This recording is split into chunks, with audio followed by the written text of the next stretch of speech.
The winter meetings are here, and the Cardinals continue to be mentioned among the teams that are keeping an eye on the Dylan Cease situation in Chicago. Is this really a move that the Cardinals could pull off, or are we just getting our hopes up for nothing? Let's talk about it today on Locked On Cardinals. You are Locked On Cardinals, your daily St. Louis Cardinals podcast, part of the Locked On Podcast Network, your team every day.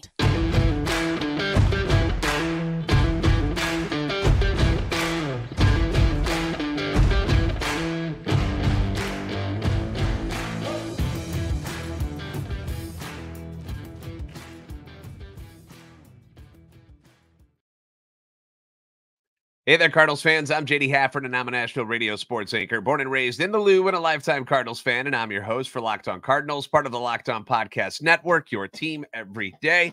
You can follow me on Twitter X at JD Sports Radio. You can follow the podcast at LO_Cardinals. Want to thank those of you who make Locked On Cardinals your first listen every day. We are free and available wherever you get your podcasts. On YouTube, yes, you can find us there if you haven't joined us already. Like, subscribe, comment when you stop by, interact with us. Make sure you get into those comment sections down below. Get involved with the discussion, anything and everything. Cardinals, hit the notification button so you know when new episodes are posted. This is a show serving Cardinal Nation and giving the best fans in baseball all of the info about the birds on the bat. Today's episode brought to you by FanDuel. Make every moment more. Right now, new customers get $150 in bonus bets with any winning $5 moneyline bet. That's $150 if your team wins. Visit FanDuel.com/LockedOn to get started. All right, so we're back at it. December the 4th, kind of a wild weekend for me. I had multiple jobs going on, so unfortunately I wasn't able to put out a new episode on Friday. But hey, winter meetings are here. They begin today. And there are multiple storylines that are going on that are continuing to get a lot of attention for obvious reasons. Where is Shohei Ohtani going? Clearly, the number one story at the winter meetings. Juan Soto trade talks. That's obviously a big deal as well. Cody Bellinger. Haven't heard much about what's going on with Cody Bellinger recently. Is he going to stay in Chicago? Is he going somewhere else? The pitching market. You've still got Cy Young winner Blake Snell available. You've got Jordan Montgomery still out there. The Yamamoto saga is going to continue as he comes over to visit the United States and meet with teams to discuss what his future is going to be. And then there's, your normal trade talk, deals that can and obviously will be made at some point. We had a trade made late last night on Sunday. We'll talk about that a little bit later between the Braves and the Mariners. The trade market is where the Cardinals are probably going to make their next move if they make one. This is the spot where Cardinal fans are more interested right now. I know they need bullpen help. That I think is the top thing on their list at the moment. And I think they'll get to that at some point. But if you were to ask a Cardinals fan at this point, should they try to make what move would make them like a legit contender right now? If they were to go out and make a move, a realistic move, not sign Shohei Ohtani, but to make a realistic move, what would be that move that would make them an instant playoff contender, World Series contender type of team? The answer is probably not going to be sign Josh Hader or Craig Kimbrell.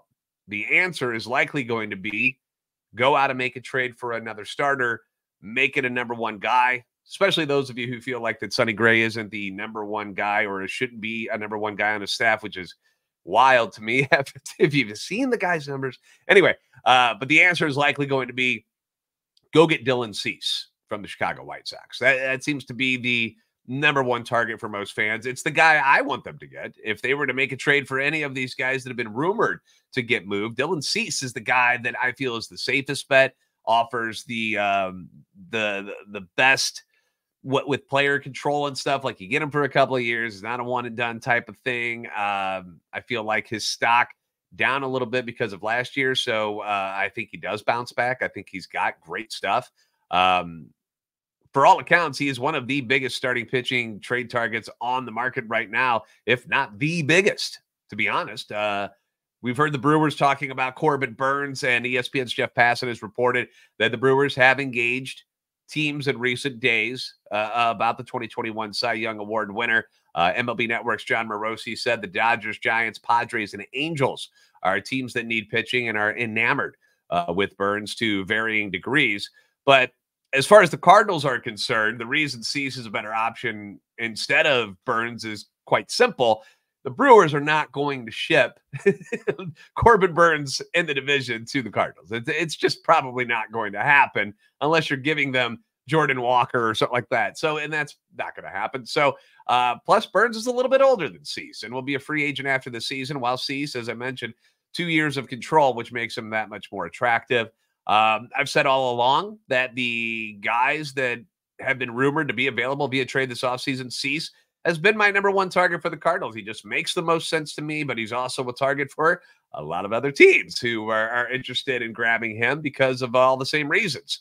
The competition to get him is going to be pretty fierce.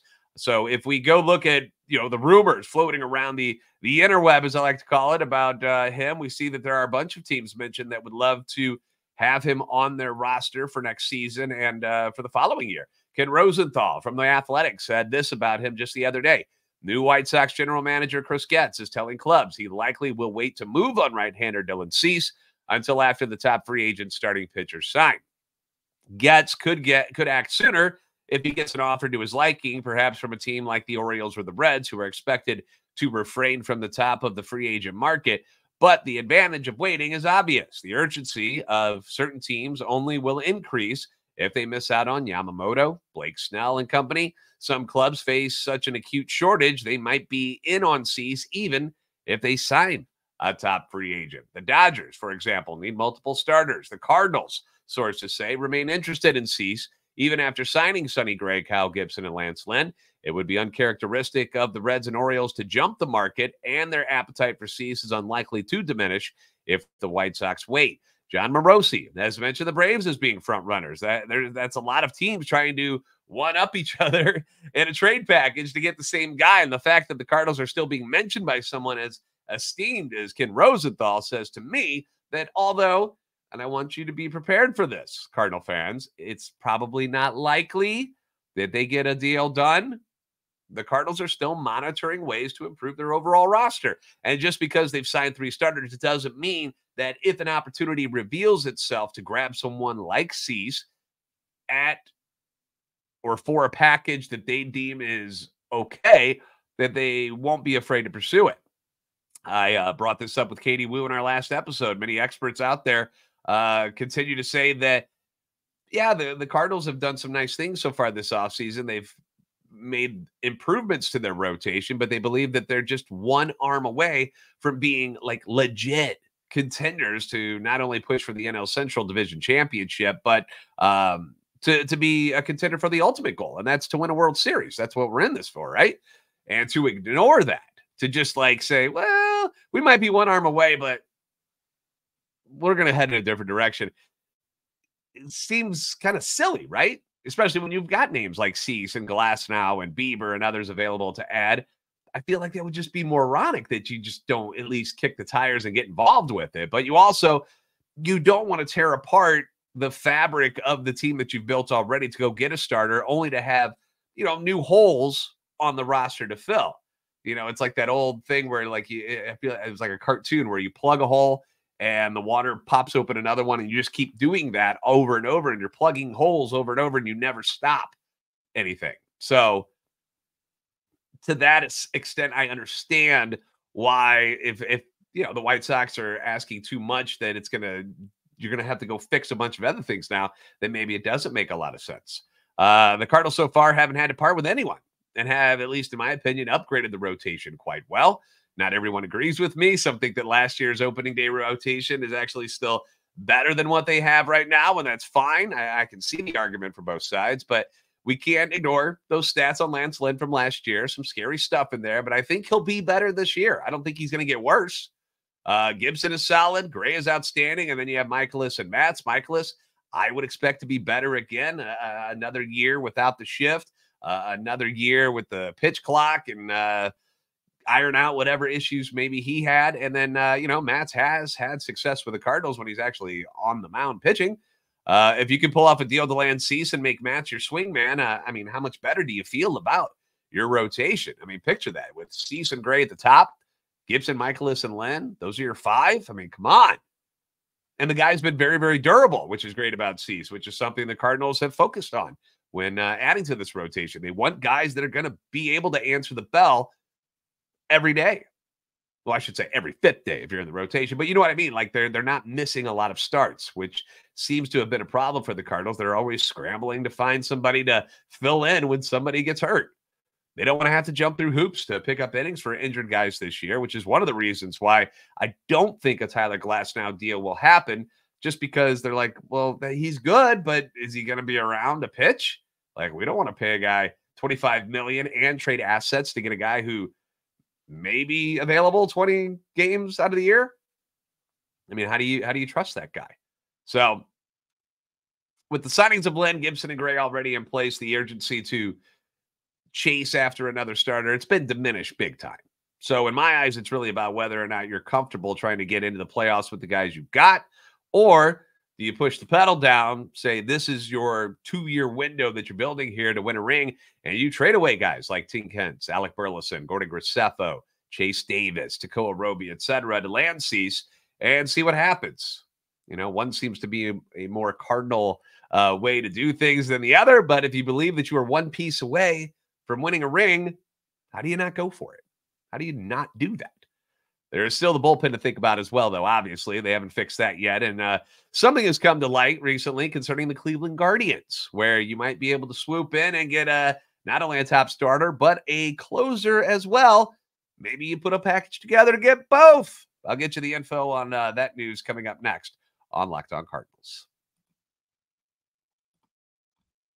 Score early this NFL season with FanDuel, America's #1 sportsbook. Right now, new customers get $150 in bonus bets with any winning $5 money line bet. That's $150 if your team wins.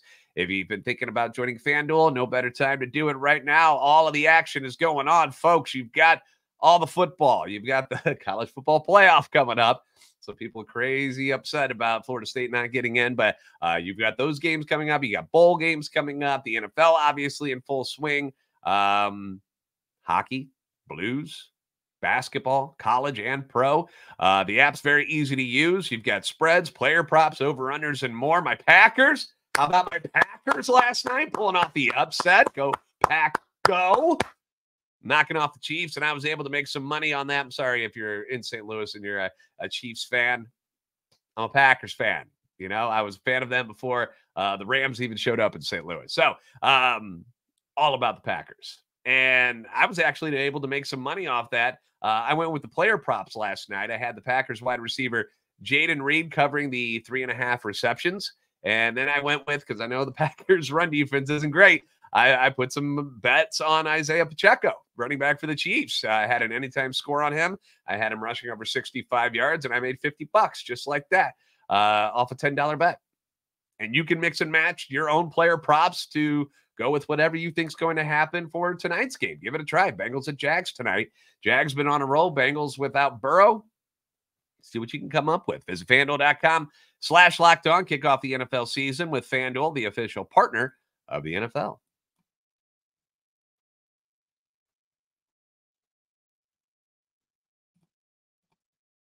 Locked On has launched the first ever national sports 24/7 streaming channel on YouTube. Locked On Sports Today is here for you 24/7, covering the top sports stories of the day with the local experts of Locked On, plus our national shows covering every league. Go to Locked On Sports Today on YouTube and subscribe to the first ever national sports 24/7 streaming channel. Again, thank you for making Locked On Cardinals your first listen every day. Leave your comments on YouTube and on Twitter X anytime you want. Feedback always welcome and encouraged. Let's talk about the Cleveland Guardians.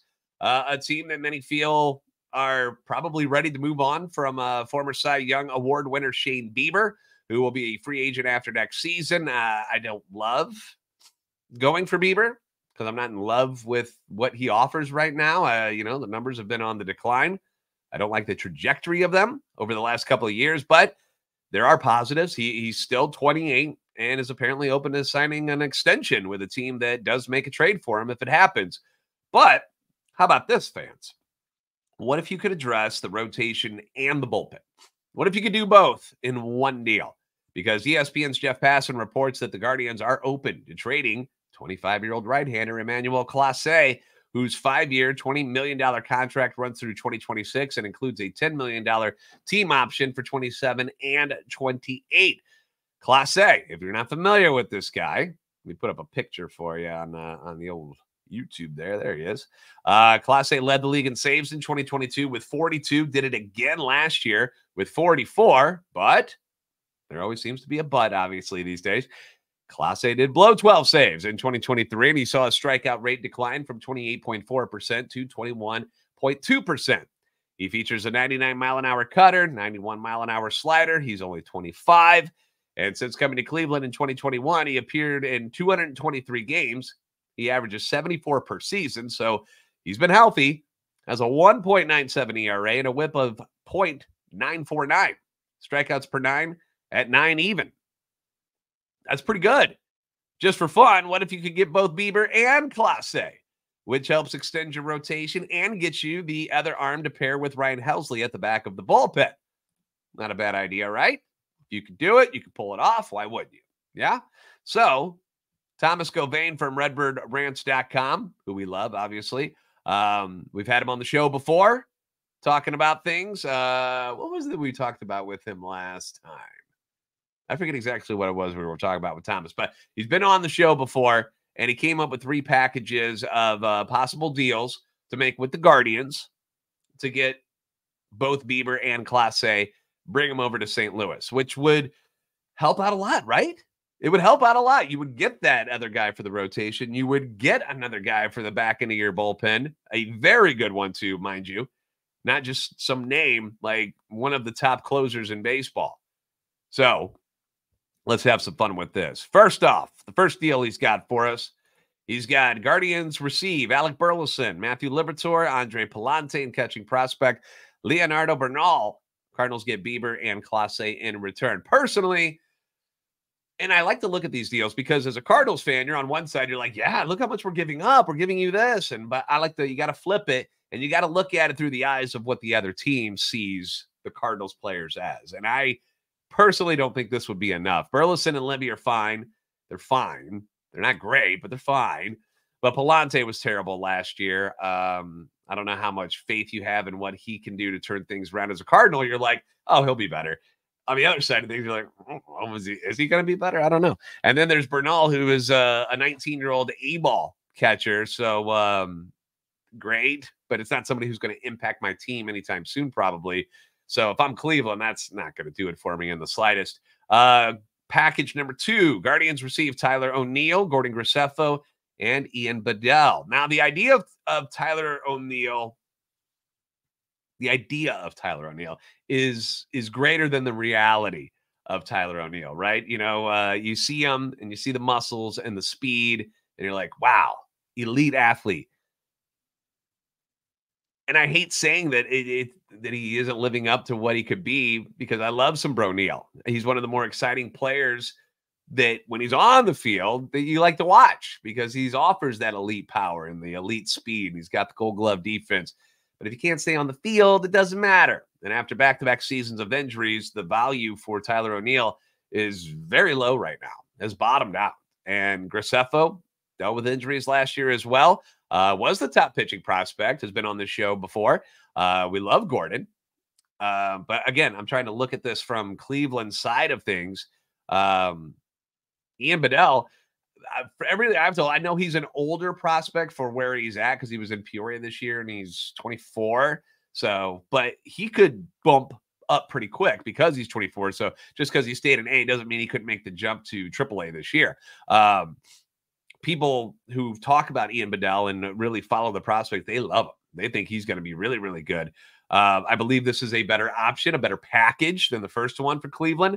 It just really depends on how they view Tyler O'Neill at this point. But from everything I've gathered, most people are kind of down on him because can't get on the field. All right. Number 3, the final package. Guardians receive Dylan Carlson and Tink Hence. Cardinals get Bieber and Clase. Now we're talking, okay? If I'm the Guardians, I am certainly interested in what this package offers. This is a good starting point if I'm Cleveland. Carlson's still 25. You've got control years remaining. If he gets healthy, could be an everyday player and very good one at that for you. An immediate starter in your outfield, right? Tink Keds, top arm in the organization for the Cardinals. Bright future ahead of them. I think the Guardians would probably still ask for more than this, but that would be two names that I'd be like, all right, now we're cooking. What if you tossed in like Alec Burleson with Carlson, and along with Hentz, you gave up Bernal, the catching prospect, or you threw in another pitcher, say, what about Robertson? What about that? What do you think about that? A lot of youth, a lot of potential. You know, you're giving them two major league players like who are ready to go, and Carlson and Burleson plug into the lineup right now. And then you've got Hentz, Robertson, and Bernal, you know, which, you know, as catcher, I think you feel pretty comfortable with where you are, where you don't need a 19-year-old catching prospect anymore. So you could toss him in if it's somebody they're interested in. You know, I know the Cardinals are they're a bit gun shy about trading top arms because of what happened with Alcantara and Gallen, but Clase is, here's what's great about it. Clase, you'd still have him under contract, and he has been wonderful. A young, proven closer. And Bieber, although I'm not in love with him, is certainly a good enough starter that improves your rotation, and maybe you can sign him to an extension if he bounces back and becomes more of the guy that we saw when he, you know, had his Cy Young award-winning year during the COVID year. I mean, you take Bieber over pretty much anyone else in this rotation besides Sonny Gray, right? Like, you would do that. So it's definitely an upgrade. But let me know your thoughts on these possibilities down below. Maybe mix and match, see what you could come up with, and we could talk about it in another episode. So let me know in the comments and on Twitter X, and be sure to check out the whole article, which I have linked to this particular episode. Up next, we're going to wrap things up with the latest chatter, not chat, but latest chatter, rumors, day one of the winter meetings, which started today, plus a late night trade on Sunday between the Braves and Mariners. Like, it caught a lot of people like, whoa, off guard. We'll get into that next on Locked On Cardinals.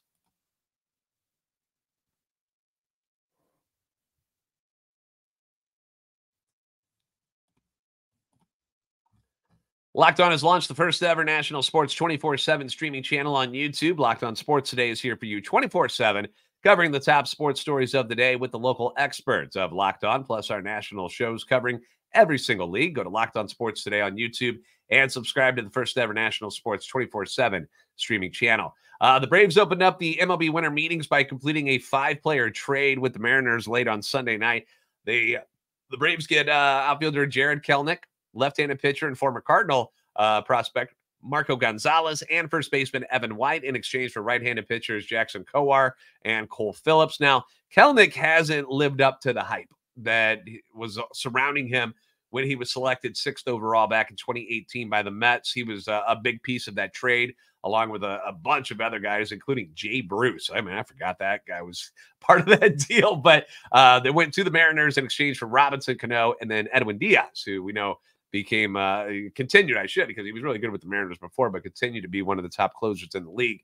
Unfortunately, got hurt at the WBC this year and didn't pitch. But Kelenic, 204, 32 home runs, 656 OPS through the first 252 games of his big league career. Batted 253 with 11 dingers, as a 746 OPS and 416 plate appearances for the Mariners this past season.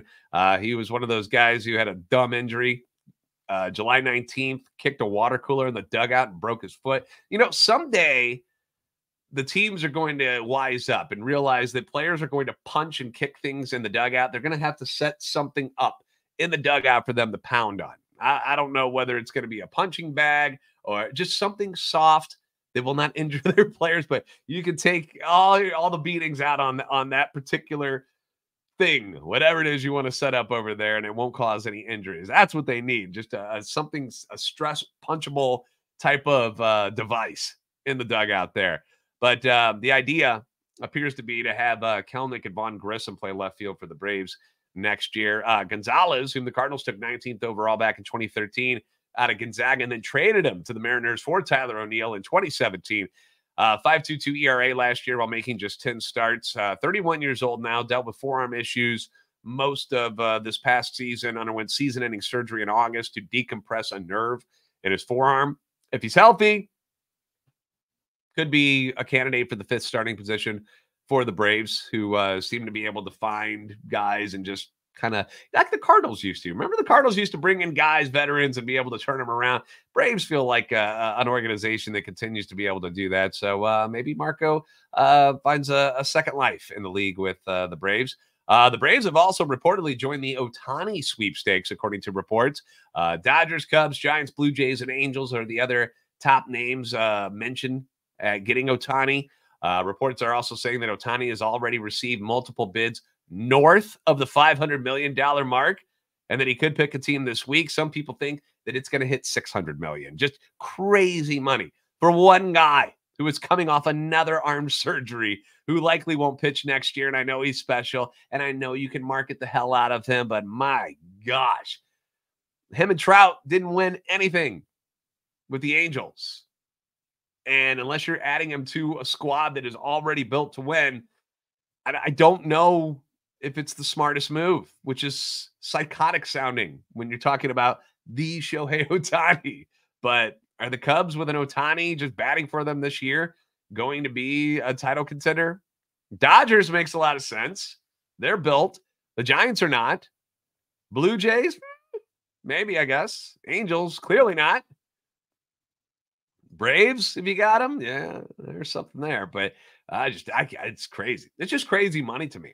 As far as the Cardinals go, I would imagine the team is focused on just bullpen arms to this point. Doesn't mean to trade for Cease or Glass now or Clase, Bieber, whoever it may be, out of the question, but they aren't in a desperation mode to make any of these moves for as far as the rotation goes. I mean, Clase, I would love to have him, but they definitely need to improve the bullpen. I think that's where John Mozeliak's energy is probably focused right now. He stated today on MLB Network Radio that they do like their club and that he sees the lineup right now with Goldie at first, Gorman Donovan at second, Mason went at short, Nato over at third. But then he mentioned the outfield. And again, this is something that he has said out loud before, that he likes Nootbaar in left, Tommy Edman in center, and then Jordan Walker in right field. And then he brought up as the 4th outfielder, he said Dylan Carlson would be your 4th outfielder right now, and that they are listening to trades for Tyler O'Neill. Now, this is not breaking news by any means, but it certainly says to me that Tyler O'Neill's days as a Cardinal are numbered. Definitely numbered, because you don't hear Mo blatantly just say that they are fielding trades on specific players. You just don't hear that. You know, usually it says, yes, we've had some interest in some of our outfielders, and we'll continue to talk with teams and find ways to improve our roster. The normal Mo shtick. Very rarely, and I don't really, off the top of my head, I don't remember him doing it, where he was like, yes, we're taking trade calls on this guy, this particular guy. Like, even at the trade deadline, it's not like we are trying to trade Jordan Montgomery. This, to me, by calling out Tyler O'Neill, is just like, yeah, he ain't gonna be around no more, which is sad, because it also means I gotta get a new dugout towel, because I bought a Tyler O'Neill one the year after he had that great year and got MVP numbers in 2021, and it's been downhill ever since for T.O. Just can't stay healthy. He also didn't mention Alec Burleson in the core of the outfielders either. So, I mean, just because he didn't doesn't mean that he's trying to trade Alec Burleson, but interesting that he didn't bring him up where he was like 4th outfielder, Carlson and Burleson. No, you didn't say Burleson at all. So, what can they flip O'Neill and Burleson for as far as bullpen help goes? That is something that we will have to save for another episode, because we are out of time today. But let me remind you that if any news breaks when it comes to the winter meetings involving the Cardinals, I will be putting up videos throughout the week and throughout the meetings, and we will put them up there very, very quick. Little shorts, they're like a minute long. So if you haven't subscribed onto YouTube yet, you should do that. That way you know when something breaks. You don't have to be looking at your phone the whole time. Like, boom, it'll pop up for you. So do that. That is the smart thing to do. If I were to give you any advice today, make sure you like, subscribe on YouTube because we'll keep you posted on everything. Obviously, Twitter X, join us there, LO_Cardinals and at JD Sports Radio. Anything breaks, we're reposting, we're posting, we're putting everything up there. Even if it doesn't involve the Cardinals, I'll just continuously repost, keep you guys involved in what's going on around the league because you're the best fans of baseball for a reason. And I will see you next time on Locked On Cardinals. Enjoy the rest of your Monday.